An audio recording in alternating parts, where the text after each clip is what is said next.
My name's Brian. I'm going to be your game driver through the Harambe Wildlife Reserve this morning. A couple things to keep in mind as we go out on the reserve. I do ask you to refrain from standing or leaning out of the vehicle at any time. Just not a good idea. But it's kind of bumpy. Vegetation does have some pretty heavy thorns on it. Lap sitting's okay for little ones, though. Just make sure they're fully seated. They're not standing or being held up in the air at any time. We're going to start here in the Little Laturi Forest. As forest animals usually have a coloration or a pattern to blend in, makes them a little more difficult to spot, like that okapi there on the right-hand side. Just kind of hiding up in the bushes there. Very distinguishable by the stripes on the legs, like zebra stripes on the okapi. And they're not actually related to the zebra. The okapi is the closest relative to the giraffe. They just don't stand as tall. They're only about 5 or 6 feet tall at the shoulders. Very shy animals, though. You see she's really hiding up in the bushes there. They weren't known to the Western world till around 1901. And we don't know a whole lot about their populations to this day because they're so elusive. Very difficult to study. And most of these animals in the forest have a pretty good camouflage as their primary defense against the predators. Tend to be pretty shy, so it's going to make them a little more difficult to find. Looks like some rhinos coming up here on the left-hand side, though. I'm going to take us up to the second one. That's a black rhino up there. Oh, yeah. They're very rare. There's only about 5,000 black rhinos left on the planet. Been nearly hunted to extinction for their horns. They weigh upwards of 3,000 pounds, can charge at a speed of about 35 miles per hour. They're pretty fast for their size. Got very poor eyesight, though. Really makes them susceptible to poaching and illegal hunting for those horns. Greater kudu coming up here on the right-hand side.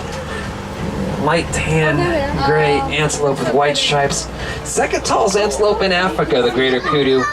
Almost the same color as the trees in the ground, though, so they can really blend in. It's an excellent camouflage to them. Those are all actually females back there. The males for the greater kudu are a little bit larger, also have horns that grow out to about 60 or 70 inches, so they really stand out from the females.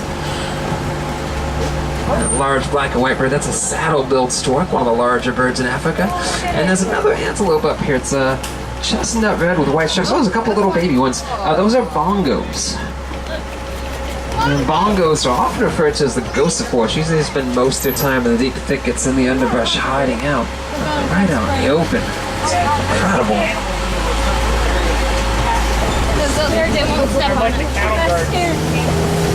We're going to head on over to the Sapi River now. That'll be our best chance of finding some hippos.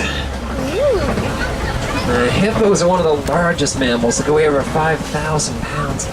Because they're so big, usually they stay in the water all day. Keep submerged like these fellas over here on the right-hand side. Try to keep cool. Oh, that's cool. The hippos are nocturnal animals, so usually you don't see too much activity during the day. They'll pop up every few minutes to get some air, and then they'll go right back under. I think hippos are... A little bit further up here, see if we can find some more hippos out ahead. Quite a few hippos up there on the left-hand side, just up behind the island. Oh, there they are. We call a group of hippos like that a bloat.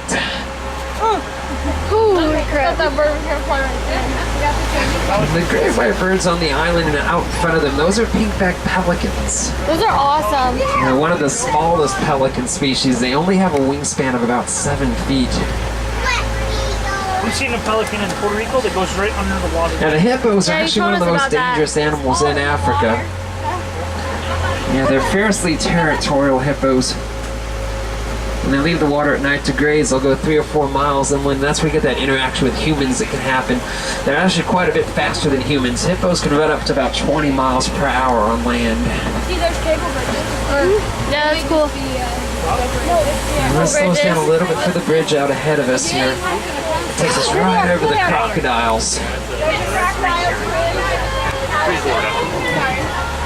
It's a Nile crocodile. Go to a length of about 16 feet from there. Around 500 pounds. Got incredibly powerful jaws. Able to clamp down on their prey with the pressure of about 2,000 pounds per square inch. They can crush bones with those jaws. Definitely one of the more effective predators too. The crocodile's been known to take down prey as big as wildebeests and zebras.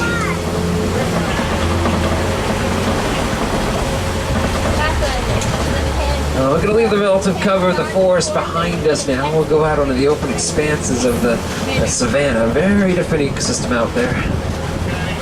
Then we're going to make our way over toward elephant country. Yes.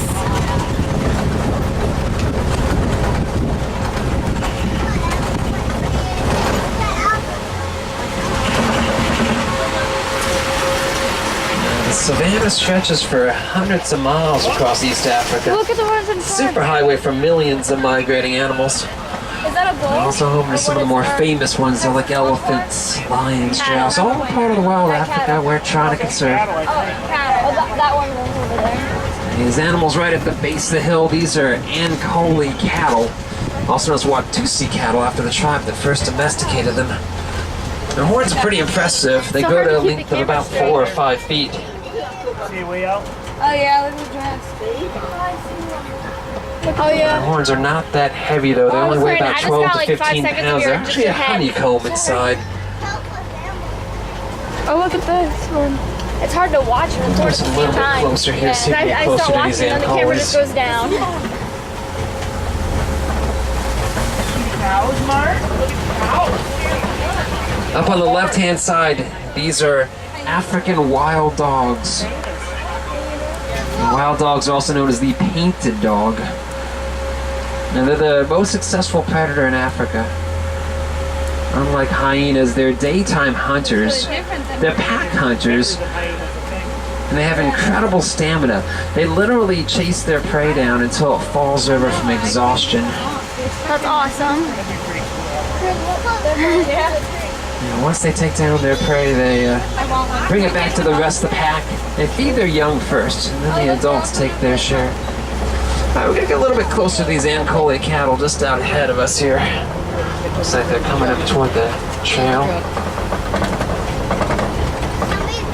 And both the males and the females have these horns.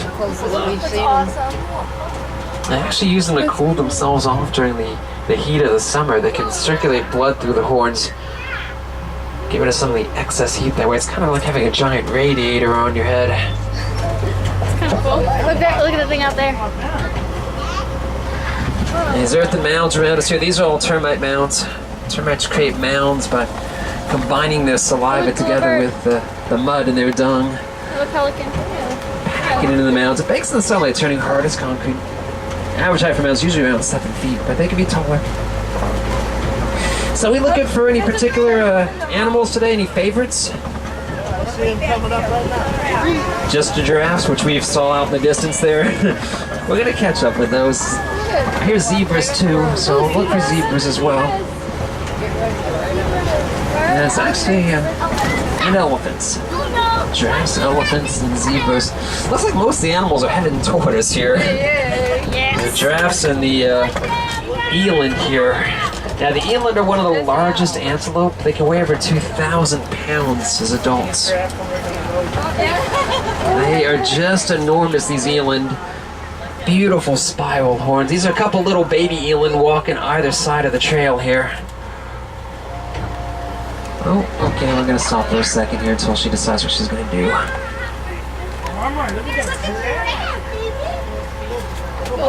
Check that out, Martin. Now, the giraffes are the tallest animals. They can stand up to about 20 feet tall for the males. Females are shorter though, 15, 16 feet in height. These are probably females up here. There's a little baby giraffe coming this way too.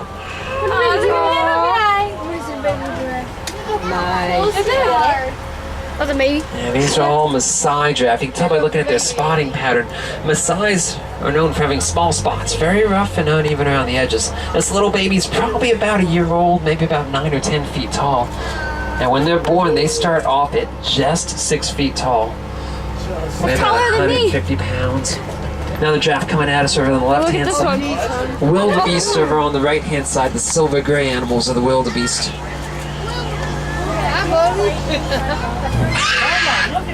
Sometimes the animals do get pretty close to the trucks out here. Here we go. That's awesome. Yeah, she's gonna let us by. That's awesome.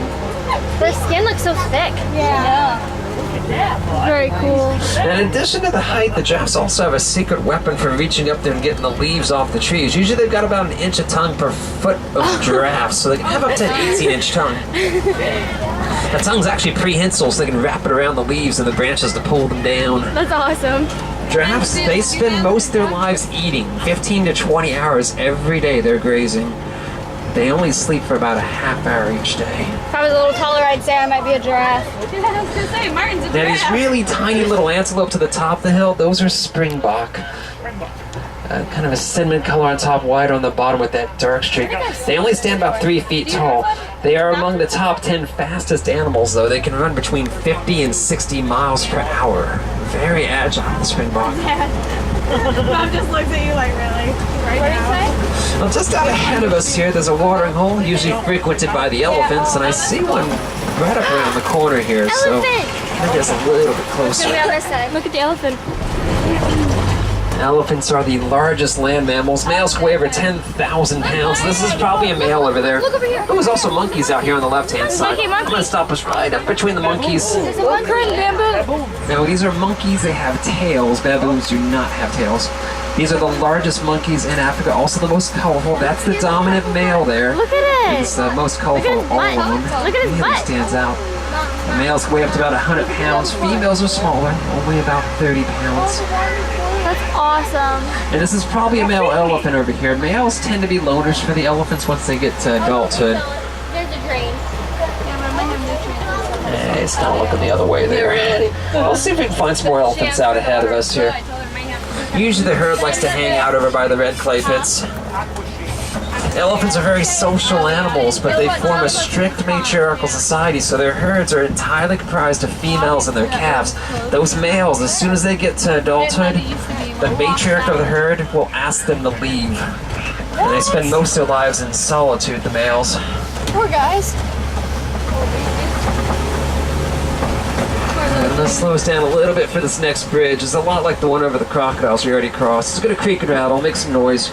It's fairly safe. Fairly. Yeah, I saw the warden out here earlier today with a roll of duct tape and some bubble gum. He was... Oh Oh, god. hold on. I really hope that's like It supposed just to needs a happen. little more duct tape. Oh my god. That Okay, we're gonna leave that bridge behind. No. Let's see if we can find the That was rest of the scary. elephant herd ahead of us here. I hope that was supposed to be. That's what I said. No, you can see that it was broken. I see some elk footprints in the mud here. They should be nearby. Let's move a little There's further some up up the trail. there. See if we can find them out ahead. Yeah, I see them a little further out of the distance there. So we'll just keep moving. We should be able to catch up here. Oh yeah, here we go. It's one of the adolescents there on the left-hand side. Might just get a glimpse of her between the trees here.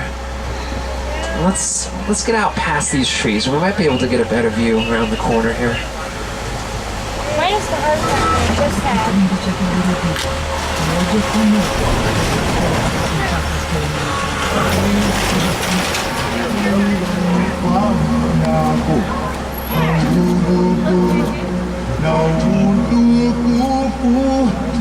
The elephants have a lot of control at the trunk there. There's over 100,000 different muscles in the trunk. The tip of it squeezes together like 2 fingers, so they'll pick up food and other items that way.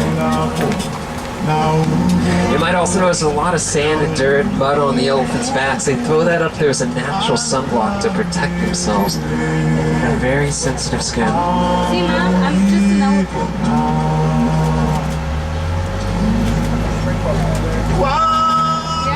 Might get a little closer to the springbok here. Looks like they're still. Oh, here we go. That's actually a little more visible right over here. There we go. They're right up near the trail. Oh, look. They are just tiny little antelope, the springbok. That's awesome. They're so cute. They get their name from the fact that they could spring straight up in the air 10 feet from a standing position. It's incredibly powerful legs on the springbok.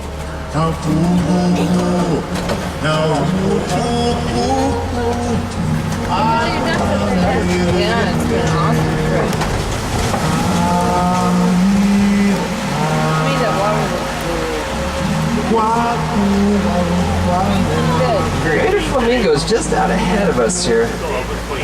Lightest colored and largest of the flamingo species. And actually get that coloration from their diet of brine shrimp and other small aquatic creatures high in keratin. There's a better viewing area for the flamingos on the other side of the pond here. There's also, it's probably one of the best views out here on the reserve. You get the flamingos up front, and maybe we can get an elephant or two in the background there, along with that baobab tree. And the baobab's that big upside down tree, the one that doesn't have any leaves on it. There's an elephant coming into view too. He's got something in his mouth. Oh, look, the other one. Right there. Oh yeah, right here. Well, just up around this next bend here, there's a mud wall. It's usually pretty popular with white rhinos, so we're going to see if we can find them in the area.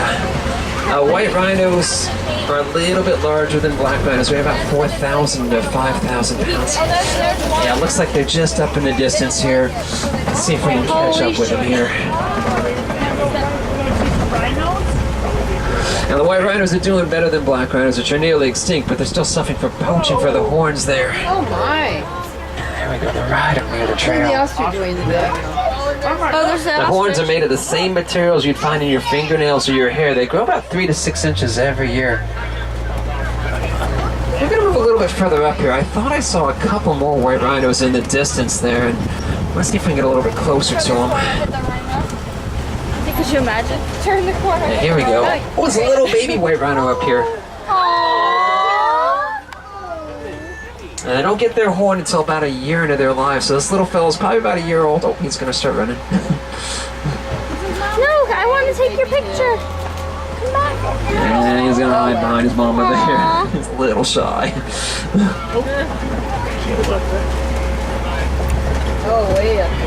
Now it's going to be a little harder to see. There's some cheetahs up on the hillside here, though. About 3/4 of the way up the hill amongst... Oh, wait, here we go. Out ahead. Let's move up. There's one right over here. There we go. And spotting pattern's pretty good camouflage. Also, they're one of the fastest animals. They can run over 60 miles per hour in sprint. Because of their speed and their camouflage, they're unlike most big cats. Cheetahs will actually hunt during the day.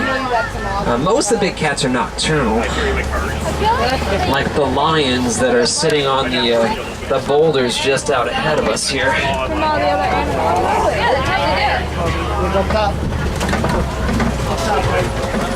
Oh my god! Yeah, the second tallest boulder is a male right up there. The lions are inactive most of the day, 18 to 20 hours. They just set about like this. When they hunt, the female's going to do most of the hunting at night. There's actually a female just below him. As we move up here, look back into that crevice. You might be able to make out the lioness back there. Yeah, she's just kind of wedged into that crevice just below him there. Yeah, this has been an amazing trip. Yeah, the males for the lions usually stay behind to protect their cubs in the territory. I see some more white rhinos out ahead and also another lioness around the corner. So I'm going to see if I can get us a little closer to the lioness here. Oh, look at that face. And zebras. Okay, we're going to pause right in between the lioness and the zebras. There we go. I'm sorry, she's beautiful. Yeah, striping pattern on the zebra is totally unique to each animal. It's like a fingerprint. No two animals have the same exact stripes. The smaller brown white animals out in front of them, those are Bonty Bok. The relatives of the wildebeest, the Bonty Bok. Alright, we're going to go up around the other side of these boulders. I think we can get a lot closer to the zebras and the rhinos out ahead. Another quick view of the lioness here on the left-hand side. They really are going to spend most of their day like this. That's awesome. Oh, there's another. Oh, no, that's the guy. That's the same male up there. Just the other side. Up around the corner here, warthogs. Largest burrowing mammals, the warthogs. Kind of a light tan gray. They got a pretty good camouflage to them. They also have the tusks up front. These are a couple little babies up front, so they haven't really developed their tusks just yet. But the tusks do grow out to about 3 or 4 inches. They're razor sharp. They use them to dig the burrows, but also use them as defensive weapons to fend off the predators. Alright, we're going to get another chance at a little baby rhino up here on the right-hand side. Another baby white rhino coming up. Yeah. I'll go ahead and pause Trippy in just a second here. There's ostrich. Watch your hand. There we go. This is actually another little baby rhino. It's not the same one that we saw Looks like a earlier. baby zebra. Look at the ostrich eggs. Yeah, the ostriches don't build a nest. They kind of just dig a ditch in the ground, drop those eggs in. Each egg weighs about 3 pounds.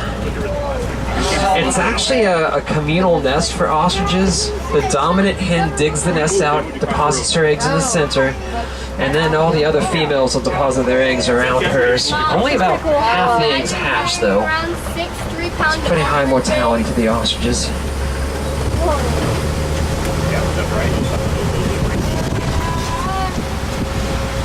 Alright, let's slow down a little bit for this next bridge. Here. Nice. Just out ahead of us here, these animals up on the next slope, these are scimitar horned orcs. They're a desert antelope introduced to the reserve just a few months ago. Get their name from those beautiful scimitar sword-shaped horns. They were actually poached for the horns at one time and thought to be extinct in the wild about 30 years ago. Thanks to conservation efforts, though, and captive breeding programs and reintroductions, their populations are rebounding some. Still critically endangered, but there's at least a few hundred of them in the wild now. They're also thought to be the animal that is the source for the unicorn myth. Are you recording? Their horns are a little bit brittle, so sometimes they will lose one of their horns and just have that single horn. So they do kind of look like unicorns in the moonlight. Really beautiful animals. Very well adapted to living in the desert too. They can go several months without water if they need to. Wow. Well, sharing your home with some of the animals we've seen out here is definitely not without its challenges. A lot of the predators out there, lions, cheetahs, they can threaten the lives and the livelihoods of the people that live nearby the reserve. And historically speaking, wild animals, they have been a source of food for many people. So it's important that conservation efforts, they don't just focus on animals, but they look at the people too. There's a number of organizations working on the problems that we're facing today. Mostly they're trying to help locals develop alternative methods for protecting their livestock and their crops. A lot of those methods, though, have come out of the research that's being done on reserves like right here in Harambe. We've been studying the elephants here for years, their vocalizations, trying to understand their language. One of the things that we've learned about elephants is that they are very afraid of the sound of bees. Yeah, elephants hear bees, they let out a call, they tell all the other elephants to stay away. And they're using that in Africa now. What they're doing is they're putting up fences around the crops there. They'll hang beehives from the fences. It's been shown to be quite effective at keeping the elephants and the humans separate. Also, it's an added benefit for the farmers. They get a second crop out of that. They can harvest the honey and sell that. So, well, it's a win-win for everyone. Jungle Warden. We're just going to pass on through here. I'm just going to take it back to where we started from. Just be a few moments.